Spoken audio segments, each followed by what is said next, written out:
one more minute. I know people are coming from the main room. So first off, good morning, good afternoon, wherever you are. I am so happy to have you here for our session on maximizing chapter communications and marketing. So today's kind of structure is actually a panel discussion. So no slides. You'll be able to, and we really want this session to be definitely very interactive. So feel free to ask questions either in the chat window or even, take yourself off mute and actually let us hear your golden pipes to ask that question. So with that being said, we'll give it a couple more seconds before we get started here. It's so awesome to see lots of great people here.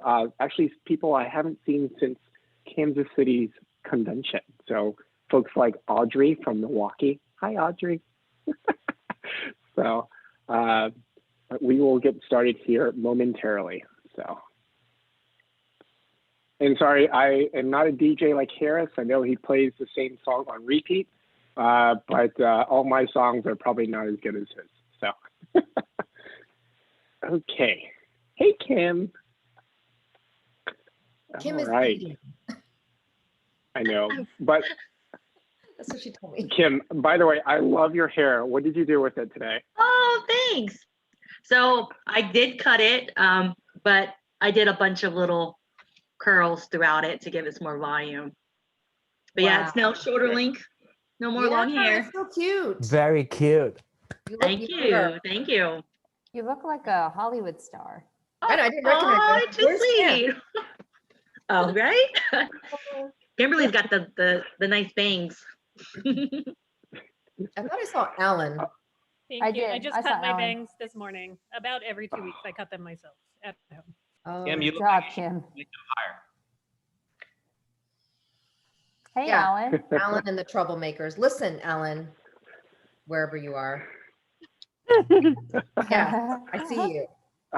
On my left. All right, everyone. Yes. Well, all right, everyone. I think we are at that time now here. I definitely want to go ahead and get started. First off, thank you so much for coming to today's session on maximizing communications and marketing, or chapter communications and marketing. I am Ngoc Vu Nguyen, or my name, excuse me, not I am. My name is Ngoc Vu Nguyen. I'm part of NAP North Carolina, VP of Corporate Relations, and also part of the chapter development team for this year's NLA.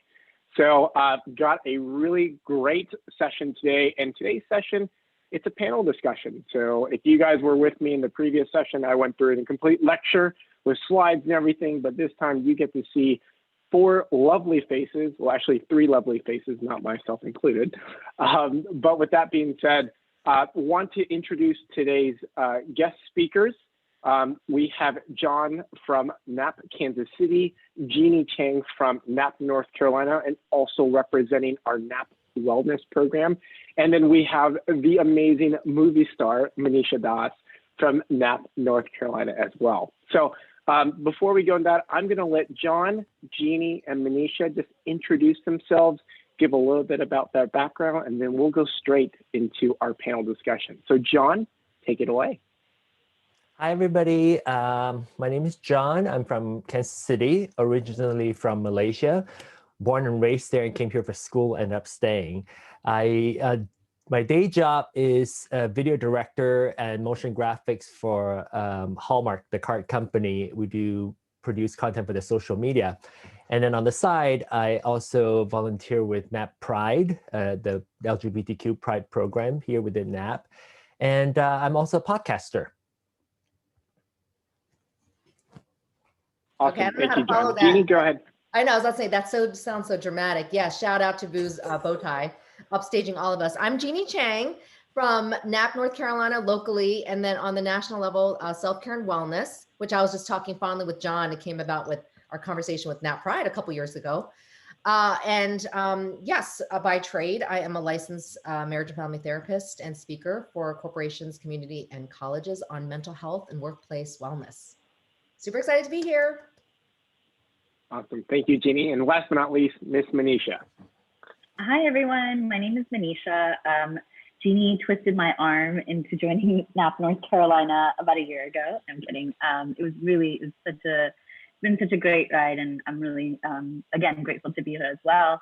My background is actually in healthcare and public policy, and I work currently for a local, well, it's a global nonprofit, but it's based here locally in North Carolina, called RTI, and I'm a project manager for them. Boo was very kind and called me a movie star. I definitely don't feel like I have any kind of fame, but I was one of the matches on the Netflix documentary Indian Matchmaking. So that kind of put me on everybody's sort of radar and map. Despite going on the show and working with one of India's top matchmakers, my quest for love still continues, as does many of my castmates as well. So yeah, but excited to be here and chat with you all. Awesome. Thank you, Manisha, and thank you everyone for your kind introductions here. So really, this panel discussion, and just kind of give today's format as a whole, it is we have questions that we'll be soliciting from the audience on any questions you have around communications and marketing. And we know as chapter leaders, it's important to get our message out there. And especially there's a lot of strategies, a lot of challenges that we face, especially now here with COVID-19, where how can we elevate our own voices? And it could be voices from, within the chapter. How do we make sure our membership is involved? It could go from voices to NAP overall, making sure that we have our priorities set and that people, our stakeholders, our sponsors, and even non-members understand what NAP is all about. And I brought Manisha, Jeannie, and John today to talk about their experiences, but their experiences are not going to be just about their respective chapters.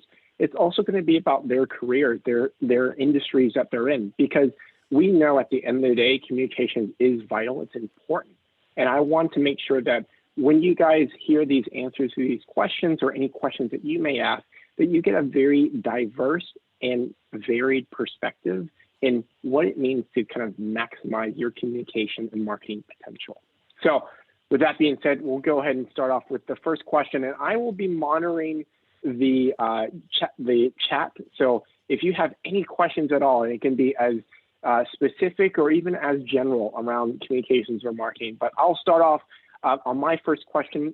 We'll let Manisha answer first, and then John. But my first question to you is, what should one do when crafting a communication piece that it's marketed to be inclusive and authentic? So go ahead, Manisha. Yeah, thanks, Boo. I think so. I wanted to share one quick thing about my own background. Is feels like many moons ago, but I started off my career as a journalist. And one thing that we were always taught when I was writing for the college paper, actually, and even in all my journalism classes, was, your voice can be heard in your words. And I think that echoes true even for me to this day. In order to be authentic, you have to be honest in what you're trying to communicate. I think people can sort of read through, a lot of times people think like, oh, I'm just writing this, email in a certain way, but your voice is heard, like the other person is interpreting your voice through your words. And then I think the most important way to be sort of authentic and inclusive as well is a part of communication that often we overlook, which is listening, and more specifically, active listening, right? So I think by that, I mean where we listen to understand and act versus listening to respond. So a lot of times when I hear a question, and it's a conscious effort, I think it takes a lot of practice. It's not something that I've mastered by any means still to this day. But I think, just pausing for a minute when you get a question versus just, saying the first thing that comes to mind. All right, go ahead, John. Oh, you're on mute, John. There you go. Same thing, just packaged a little differently, right? I'm thinking you gotta, in order to be authentic and also inclusive, and also, I guess more importantly, effective in the communication, you gotta know yourself. So that's honesty that Manisha talked about. You gotta know yourself, know your limitation. If you don't know it, do your research. And then also knowing your target audience. And so, but before I go to the target audience, is knowing yourself includes knowing what you want to market. because sometimes there's this, oh, great idea, great energy. And then we started talking about it feels good, but when you try to communicate, really don't know what to communicate to people because you don't have the clarity yet. So I think pinpoint down what you want to tell the audience is important. And of course, then knowing who you're talking to. And as far as inclusivity is concerned, I think languages helps when it comes to using terminologies that is inclusive, and it is more important now. For instance, you want to write a communication and you use manpower, that sort of stuff, right? You know, be mindful of the languages that you use to be more inclusive. So make it simple to communicate. Clarity from your end would allow you to communicate clearly to your target audience. Thank you, John, for that. And the one thing also I just want to add here, especially we definitely look towards making sure that we hit that kind of right target, making sure that we are inclusive in our message too. But one thing that I know Alan also had written in the chat, operational in nature. At the end of the day, we're also trying to run our NAP chapters. And so, you know, the biggest things that I would also make sure to add is that if you're trying to craft a communication piece, ensure that you have, the correct timeline to craft your piece.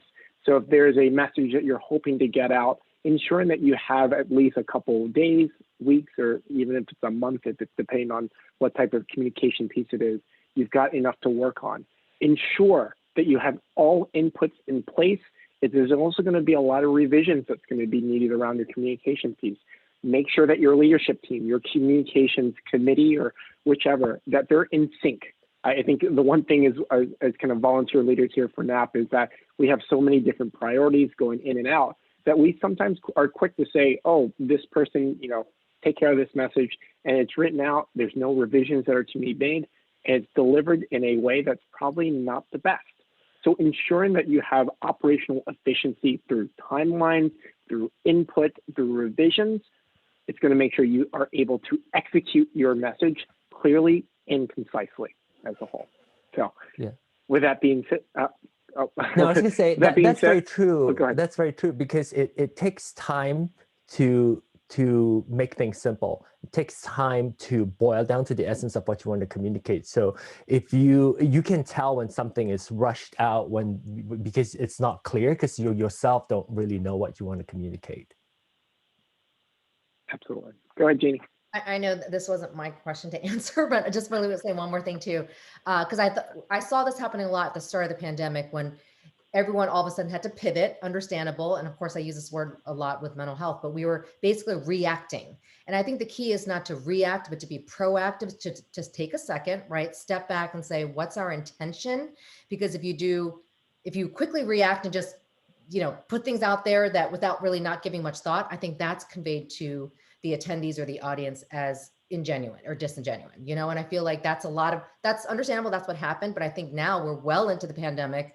So I think it's very key for us to just really pinpoint what's our intention, what's our goal for the attendees. At the end of the game, I think it's important to think of the people on the other end. Obviously, it is to boost our chapters, our programs, but I mean, if we're not giving what people want, then you know, I almost want to say, what's the point? I mean, that's not really what I meant, but it's almost like we want to give what our chapter members and those attending our programs, what they really want, right? Absolutely, absolutely. So with that being said, Jeannie, you actually, it's interesting, you pivoted to our next question here. So I'll let Jeannie and then John speak to this one. Especially in regards to the pandemic. How have you in your professional career, both either on the NAP side or non-NAP side, adapted to kind of an all virtual environment? What challenges did you face with communicating to your team or your members, and how did you overcome it? So Jeannie, go ahead. Yeah, so let me talk. I think on the chapter level, we did struggle and we're still struggling because we just rebuilt our chapter, in 2019? And then we went into COVID March of 2020. So we really were like, oh my gosh, we just got a momentum. So we took our time to pivot and we kind of actually stepped back a little bit because we didn't want to do too much. So I think we're still slowly building, and we have, like I said, we decided to do few chapter events. So again, it was about intention. With wellness, I mean, literally, we were going to launch it at the convention, the DC convention in 2020. And we pivoted in the sense of, actually, I'll be honest with you, I think it was easier to roll out wellness virtually, because before I was thinking logistically, wait a second, if we're going to do live workshops and face-to-face, right, the traditional things, how are we going to really all be able to access all these chapters and really lay out wellness programming? But since everything went virtual, it's made it easier for us. So there's some things I want to focus on that the pandemic made really simple. It's, you had no choice, right? And sometimes when you have no choice, you really decide to hone in and make the best of the resources. So for wellness, it was actually really good for us to do that. And then we just rolled it out earlier because it was easier virtually. So that's on the NAP end. Professionally speaking, I want to say the way I pivoted was, thank goodness before COVID, I was already doing teletherapy, but in the field of psychology, it's very traditional to be in person, right? But I was already doing that because I treat a lot of college kids who went out of the local area within North Carolina. So I was familiar with it, but how I had to pivot was speaking. And the hardest thing I want to say that I had to pivot was, I'm an extrovert, but I was exhausted the first 3 months after webinars, because you have to elevate your energy, even if, and I get it, if you're a little bit more on the introverted side, it's harder. And I feel like for extroverts too, we have to work hard. I mean, if I want to convey a message, I had to look directly at the camera like I'm doing now, to make sure and visualize. And I'm actually talking to 150 people and not just the people on Zoom, to really come across authentic too. So I think at the beginning, the pivot was actually not the technology, not the fact that it happened. How was I going to convey my message in the most, I guess, authentic way, with the way I used to when I could look at people and talk about mental health. Now I have to look in the screen and then really, really call people out. So I think that what I'm saying to you is just to really practice elevating that energy, and also what's called executive presence, using your voice. So I have a loud voice, I think I do, but I had to bring it out even more. And so I don't like saying, oh, the pandemic or being virtually was harder for introverts, or, more hard. Not necessarily. I don't ever like to generalize, because everyone's unique, because it was hard for me because I was so exhausted. I was like, okay, let me pivot. So instead of doing multiple, things at once, I would actually really space out my webinars that I was speaking at to give it my energy, because I had to elevate almost twice, double, to make sure that I came across with, because my message to me is super important. I'm talking about mental health. I'm like, I want you guys to take care of yourself. I'm telling organizations and community organizations and corporations this. So it was all about the energy and, honestly, preparation, not preparation and content, which is very important, but I think that's a given. We do that. Preparation in how you want to have your message come across. And so I'm probably stepping ahead, but I think one of the hardest things is we talk about, I probably am stepping ahead, but we're talking about Zoom fatigue and all this stuff. I don't want to get that in the way. I'll just talk it all at once. Don't get that in the way, because yes, that's there, but are we saying that we were burned out before seeing people? Because I actually think it's the same. I just think we are saying it differently because we're using screens. But I think the more we say that exists, the more it becomes the issue. Like, meaning, hey, everyone's Zoom fatigued out, so let's not do this event. Then that becomes what defines you. So I would say, going back to the marketing message, if you're super excited about promoting something in your chapter because you believe it, then I believe that's going to come across. But you have to market it yourself because you believe in it. Hope I'm making sense. Thank you, Well said. Thank you, Jeannie. Well said. Go ahead, John. Very similar point, and I'm going to give you, from my perspective, eye contact. Eye contact is really important. Even though when I look at my screen, it's down here. When you speak to your audience, you want to look into your camera. And the funny thing is, I didn't know I'm a director, as I said. I direct talent, on-screen talent for presentation. I direct people to act in front of camera. So I have, sets of tips and methods that I use to bring people out. And the energy, what we call on-screen presence, right? The on-screen presence, everybody, I believe everybody can do it. And I have directed people that is super, super introverted and people who are extroverted, but there are ways to utilize your energy and then channel it in a way where it has to cut through the lens. What I tell people is that it has to cut through all the lenses so that the energy comes through. Some people, like I'm naturally very animated, so it's a little bit easier for me to get there, but sometimes I have to remind people take by take, right? So you can do, if you think of it, then you have to remind yourself to boost up the energy. The energy that you think you project out to the people, the room full of people right now, is not enough, typically. Unless you're very, very skilled and hone your skill about how much energy to put, typically it's not enough. What do I mean by not enough? It looks a little bit lethargic. So if I start talking like how I, my normal energy, then you sound kind of tired and you're uninterested in the topic that you want to talk. So then you have to then hype up. I always say, if you have 100%, crank it up to 110%, that might be right. So make sure it is uncomfortably big and then learn to tone it down. So that's what I have to tell the talent that I work with on screen, what they have to do. And we then suddenly, I have to do it for my day-to-day meeting.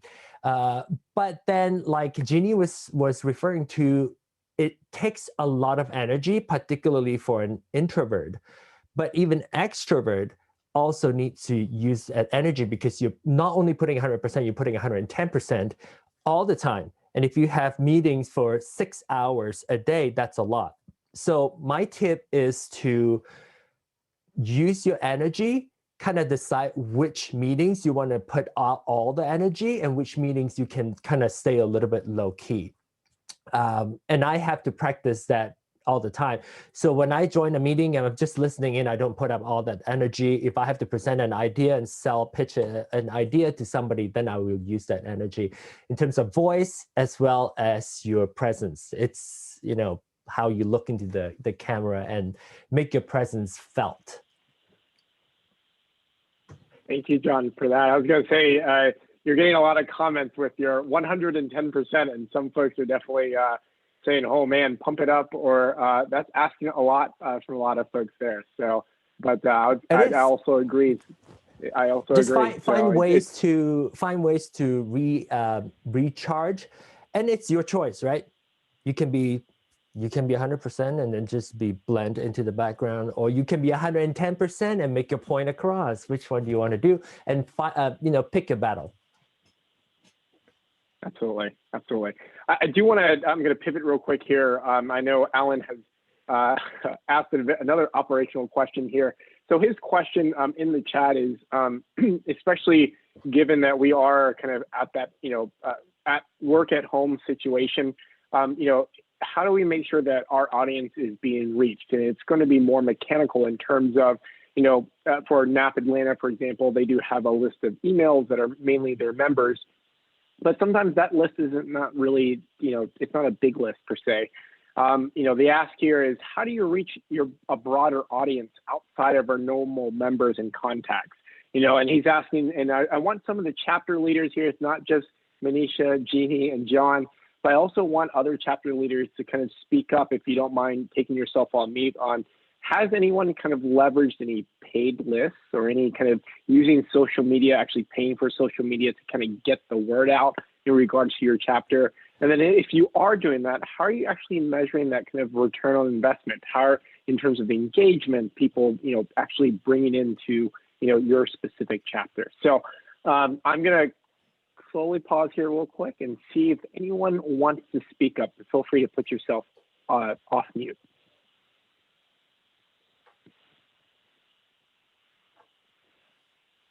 Anyone? Well, I just put in the chat box that North Carolina, because we have an ERG council and we are in close contact with our ERG leaders from different organizations, we do leverage them. We send it to them saying, hey, you can spread, like I'll reach out to Cisco, Lenovo, the people that we're close to, and just say, can you just send this to your ERGs? We're doing this event. And sometimes they'll actually ask us, are you guys doing anything? And I'll just say no, because we're not. But if we are, then I'm like, yes, this is what we're doing. So we do keep in close contact with the ERGs, and that might be, or the ERG leaders. That could be a one way. And something that we've done in New York is whenever we reach out to corporate sponsors and just any ERG groups as well, we will speak to them directly and say, hey, we will give you a specific code just for your group. And it's easy enough just to go on Eventbrite and create one just for them. And that way it's an easy way for us to keep track. Now, granted, not everyone will use the code, and sometimes the discount, there is no discount, but it's just simply for us to keep track. So that's something you could potentially do. And that's kind of unlimited. And you can also do limited as well. Like, I want the first 10 people to get free with this particular code, and the rest just get, you know, a % discount or $1 off or whatever using another code. Awesome. That's great. Thanks. Hey, it's Cindy. I'm going to comment on two things. First, I've learned a lot about Facebook and groups through our chapters. And if you ever want a greater audience, when you set up an event in Facebook, it's so easy to basically get the link and then spread it across other media like LinkedIn and Twitter and on your website as well. I'm not suggesting that you do registration on Facebook, because those kind of, yes, I'm attending, that seems to be a little soft. You will get a better outcome in terms of getting people registered on Eventbrite or Silkstart. But the Facebook thing, you can also list other chapters or other groups as co-hosts. And when they accept, all of a sudden, all of their members see what you're trying to communicate to your members. So that was one thing. The other thing is, the question from Vu was, has anyone ever used paid lists? We have in the past used at NAP National have used Facebook and Google Ads. They are the pay-per-click. So in the end, you're setting a budget of spending maybe $25 to $50 a week or in the 3 weeks up to your event, just to have people see that link. I don't think it's very effective for conversion. It's not great to bring people in to say, yes, I'll pay $50 to come to that conference, but it is great to build brand. So people know that NAP North Carolina or NAP New York is sponsoring something in the community. So just wanted to mention that. Thank you, Cindy, for that. And actually, Sarah just put an awesome question in terms of, has anyone actually executed a successful paid media strategy? Actually, I'm going to combine this question with our third question. So it's actually the question I'm going to ask our panelists here is, what creative examples have you seen or used to help kind of market your idea, your events, either for your chapter or, you know, professionally as a whole? And I know John just spoke, so I will actually take this question, if you don't mind, John, and after I'm done, I'll piggy it back to you here. So one thing that NAP North Carolina has done, especially when we were kind of building ourselves up, with COVID hitting, we had no person events. It was really hard for us. We had all this momentum going forward, and we were, you know, at a standstill. And so one of the things that we know as our board was making sure that we reached out to the resources around us. And since the team is definitely, a lot of our team is actually based in the Raleigh-Durham area. And so within Raleigh-Durham, there's a lot of universities, a lot of colleges there. And I know Jeannie was in contact from time to time with some of kind of the students, you know, Asian student organizations out there, you know, and the concern that students were having as we were kind of into the second half of this year was, how can we get recruiting? How can we bring employers in? And really, you know, at the end of the day, these college students were just really focused on, I need to get a job. And gone are now the days where recruiters came on campus and, you know, we could talk to them, interview and things like that. So we identified a potential opportunity there. So that's number one. Number two is that because NAP North Carolina does a very good job of kind of bringing ERGs together from different companies. And so what does that mean? You have a potential pipeline of companies to come in to talk about, you know, specific, events or specific details about jobs or whatnot. And so NAP North Carolina, what we did is we found that need, we leveraged the resources that we had, and then we began to start asking our people, our networks, our references, hey, do you mind speaking about, you know, a day in the life of finance, or a day in the life of data analytics or analysts, or maybe it's something as, D&I, the importance of D&I, especially for a student when you're coming in. Your first thought is, I got to make money. I got to make sure I know my job. But, it's also beginning to identify the need and the focus that D&I has when you come into a company. Does that fit your personal mindset? And so really from there, to answer kind of Sarah's question here, did we pay any folks to come in? No, it was really just based on organic relationships. I would say, if anything, our communications team did a great job of, one, advertising that out through, means of Eventbrite, Facebook, LinkedIn, and then also naturally with us, I work for a multinational finance corporation, and, I leverage my contacts there. It's either folks in my career field, folks in D&I, and we just really brought folks in. So the great news was that there was barely, I would say, if anything, no overhead associated with that project. And at the end of the day, we had a ton of students. I think, Jeannie, correct me if I'm wrong or whatnot, I think we had 40, 50, 60 folks overall that registered, people that came in. It was a kind of a half day kind of panel discussion on multiple subjects as a whole. And we really executed on that. So at the end of the day, it's identifying those opportunities. It's figuring out what resources can we leverage currently right now. Are there any organic relationships that we can leverage or build upon? And then from there, it's all about execution as a whole. So with that being said, John, I will let you go and let you answer this question here. Sure. It's kind of similar vein, right? I think scrappiness sometimes can push for creativity. And I would say find creative people from your organization or recruit them. And creative people does not mean that you are a designer or you're an artist. Like creative means you're creative thinking, right? What can you do outside of the normal way of doing things? And then I'll take the question about whether or not what's the ROI or how much do you want to spend for a paid social media campaign. When we and because I have a podcast, I have several podcasts, but one of the podcasts that's successful is a language preservation podcast. I do the podcast here, but my listeners are mostly in Malaysia. And and I'm the only person, right? I'm the only person running it. I do a lot of marketing, but the marketing is based off of the content that you provide. So your product, right? So if the content is great or it resonates with some people, people are going to spread that. So don't feel like you have the opportunity to pay. Don't forget about how it can organically spread. So the best combo is when it can organically spread and then you pay. That's when it blows up, not when there's it's dead and then you're gonna polish the turd. Even with no matter how much money you put in there, it's not going to be shiny. So see if you can make sure that whatever you want to market is of value to the people and make sure that point is made clear to the target audience. Another example, when we did the convention in 2019, Kansas City did the convention in 2019, I had the opportunity to go to NLA 2019, where I spent some time with it's gonna sound wrong. I spent some time in the bedroom of Cindy's and Jeannie's very, very late at night talking about stuff. But the idea that I got from there was because we're scrappy, right? We don't have a lot of budget and we want to try to make something different that could help people promote the convention.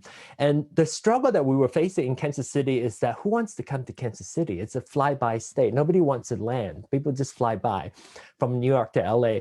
And so we have to change that idea. So the idea that we came up with is all the marketing material that we'll be using, all the photos, the pictures are all people that I took pictures at NLA or in Kansas City when we have a NAP event. And not only are you capturing an authentic face content on your posters or all the social media content, you are also in a way activating their network, their social network. If I see myself in that poster or that Instagram post, you you probably be more likely to share that with people. So think outside of the box, but feel and embrace your scrappiness. You don't have to have a lot of money to be creative. In fact, it's when you're poor, like a college student, is when you get super creative. And in regards to the paid ads, yes, there's still we paid for Kansas City convention, and we spend probably more money than a typical paid campaign that past convention have spent. We don't have good numbers to support it. We need to learn more about how to do that so that we can truly understand the money spent, whether or not it's effective. But I did run into 1 or 2 companies in Kansas City area that saw our ad on Google, or like a Google served ad, and then they brought several people to the convention. So at least I have one encounter of 1 or 2 companies who saw the ad on Facebook and Google that converted into convention attendees. I wish I had more numbers to back that up, but I think you got to make, whether or not you pay for it or it's organic, it needs to be strong, the marketing point, and the visual has to be strong. I haven't talked about visual yet, but visual is also very important in marketing. So recruit all your designers in your area. Sure. Thank you, John, on this. I'm going to pivot real quick too, because I know Manisha's in the wings here, especially with her work. And if you guys, she already said she's a movie star. She's already famous with Indian matchmaking as a whole. But I also wanted Manisha to actually talk about, especially in marketing, either the topic on Indian matchmaking, or if folks don't know, she actually worked on the Biden-Harris campaign here for North Carolina. So Manisha, I'll let you take it away in terms of, I'll let you pick either Indian matchmaking or Biden-Harris in terms of how did you kind of market those ideas, either with the show or Biden-Harris in your work? Yeah. I thank you for bringing up the Biden-Harris work. That was something very meaningful and dear to my heart after the catastrophe that came upon America in 2016. So I'll just say that, one of my roles, I wore many hats within the campaign, but one of my roles was as the campaign, or for the state co-director for South Asians for Biden. And so I was very grassroots, right? John made some really great points right now about embracing your scrappiness. I love that. I think we were required to be resourceful in probably one of the most unique campaigns that has ever, come across us, right? Everything was remote for the most part. We did do some in-person things towards the end and as it was getting closer to getting people to the polls, but for the most part, we did virtual phone banking, we wrote postcards. So we had to just be resourceful with what we had. And I think what I specifically did to help market that was really finding out, what, for me, working with South Asians, what were the issues that they were concerned about? I know this because I'm a part of this demographic and we hear about swing states all the time. I really believe that South Asians are a swing demographic, right? We don't talk about voting. We don't talk about politics because it's always been hush hush. And I think that needs to change because there are issues that affect us as South Asians that we have no voice on, and the reason for that, or we haven't had a voice on, that's changing, obviously, with our first, female Black and South Asian vice president, who's now like in one of the most respected roles, I think, in this country. And so I think in order to market the respective item, you have to really think about who's your audience, what do they care about, and how can you make them come to the table? So yeah, I think that's really what we would pay attention to a lot of the time. I would tell my volunteers, I co-managed over 200 volunteers across the state, and I would tell my volunteers all the time, think about what you want, what matters to you when you're on these phone calls. People can hear that in your voice. Have conversations with people. Don't just ask them if they're voting and if they're voting for Biden and Harris. Be able to tell a story too. And I think that's always underrated and generally very appreciated. Awesome. Thank you, Manisha, for that. Well, I am trying to be cognizant of time here since a lot of our sessions tend to go a little bit overboard. So I'm going to actually conclude here with folks here with 1 minute to go, but I just want to first off appreciate our panelists for today on just really providing great insight, not only just on the theoretical, the approach, the perspective, but also some of the more operational things. And for your chapters as a whole, as we continue in 2021, as we're still at this kind of virtual environment, I just really challenge all chapter leaders here on this session to connect with one another, to reach out to our panelists here, to reach out to me, to really kind of figure out what's the strategy going forward for us to market our chapter, to get our message across, especially with every single nonprofit, every single email that's flying through in. What can we do to maximize our communication and our marketing? So that's my challenge to you all, but I will let Cindy speak very quickly. So go ahead, Cindy. Thanks, everyone. On this call is a lot of great communicators and marketers. We need to talk again. We need to create a council or like maybe a monthly chat. And I want to point out Michelle Chung. Hey, Michelle, will you speak up or wave your hands or whatever? I don't know if we can pin her or whatever. But Michelle has joined the national team as PR and communication director. Above her is a vacancy for chief marketing officer, and I'm not going to advertise that right now. I mean, it is an opening, but Michelle and I really want to connect with everybody who's in that marketing function across the chapters. So if you will, touch base with us, I think we can get together, maybe just at one time a month, we can continue this conversation. Thank you, Vu. Thank you, Manisha, Jeannie, John, for talking through some of the things that I think about every day. And Michelle and I we're just texting all the time about how do we do this? How do we do that? It's not just great writing, it's coming across with an authentic voice, it's telling our story, being visible, and making it easier for all of us to use the tools. There's a lot of digital tools that are available to us for free. And then if there's one that we really, really want, like John came up with something that for stock footage and video, it's Envato. We went ahead and bought a national subscription to it. We want to be able to make those tools available to all of the chapters, and the right tools. Some of them change in price, they become easier to use, and Canva, for example. We'd be happy to talk to you about using Canva versus Envato. So let's continue talking together. Anything Or from you, together, Michelle? or combine the two together. Yes, sir. Michelle, anything from you? Yeah, I just wanted to pipe in as well. I would, Cindy and I have been talking a lot about trying to make everything cohesive, especially among the chapters. So, we do a lot of things like newsletters, we made the events page on the website, and that's a lot of, promoting your chapter events and your highlights and a lot of your leaders. So it would really be great to have a discussion on how, best the national marketing communication side can help all of you on the chapter level. So any ideas, feel free to shoot out to either of us, and it would be great to have a discussion. Yeah, and in the long run, it's about sustainability. For me, the events calendar came because we've been struggling with how do we feature all of the events and make people understand it's not just national providing events. In fact, it's more the chapters providing the events, and that we've opened those events nationally. So it made sense to get an events calendar. We've been thinking about, do we do Google Forms? Do we do what? But finally, I just went, John, help me out. Boom, it happened overnight. Thank you, John. And then Michelle started pulling all these things from your Facebook pages and all your chapter websites. And now we have a calendar in sustainability terms. I can say to a sponsor, we are 25 chapters and growing, because they can see it on the website. It also, it addresses a lot of questions about NAP. Who are we? What do we do? I can point to all of the chapters because it's all digital now. So thank you for continuing to keep me and Michelle and everybody abreast of what you're doing.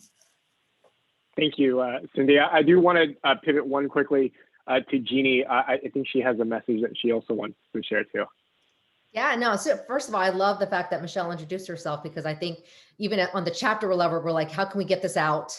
How can we, make sure that we're reaching a broader audience, as Alan brought up? And it's good to know that we can also leverage on the national side to help us market everything, because especially with wellness, but also on the chapter level. So I totally look forward to that. And we are looking for a marketing person on the chapter end. So That's an all call. If somebody's in North Carolina, we need some help. But I was going to say one thing, just getting the message across, even with marketing, that I'm finding, and I see this because I work with nonprofit leaders, people in DEI. And one of the things that I've learned from them is when they stray and this is to keep our message direct, concise, really reaching the audience that we want and getting basically giving them what they want based on our mission. So one of the things I've learned is there's something called mission creep. When you stray from your mission, and because I had to work with a lot of leaders who had to pivot in their organizations, not just in nonprofit, but corporations through their DEI initiatives. They had to add things, take things out, figure out what's best for our demographic. There were times when they're like, wait, what's the mission of our ERG? And I heard that a lot going, yeah, at the end of the day, what is this is cheesy, but what's your why? Like, why are you doing this? Why do you want to do this? And if you can't answer that, then you might need to really go back to the mission and say, wait a second. And that term, I love it because we tend to get so wrapped, like I said, we like to be reactive. It's normal, but that's not always productive. You really got to be proactive and know exactly what you believe in for the sake of your organization or your chapter, because there's so many things we would love to do. But then the minute we start doing too much, right? And then the mission creep happens where we just go all over the place. Then that's when the message, our marketing message, does become disjointed, or I feel like sometimes we lose focus. And I feel like a lot of organizations dealt with that. So I just want to share that term of just going back to the mission. What is our mission? Not just NAP, just in general. Why do you do what you do? Why are you leading your ERG? Go back to that mission, and it'll ground you to get that message out loud and clear. I know. Awesome. Thank you. Thank you, Jeannie, for that. I am going to stop now. So we will be transitioning back into the main room here. I know Harris just put up the portals to get back into the main room, but thank you everyone again. Appreciate everyone's time and attention, and have a lovely day.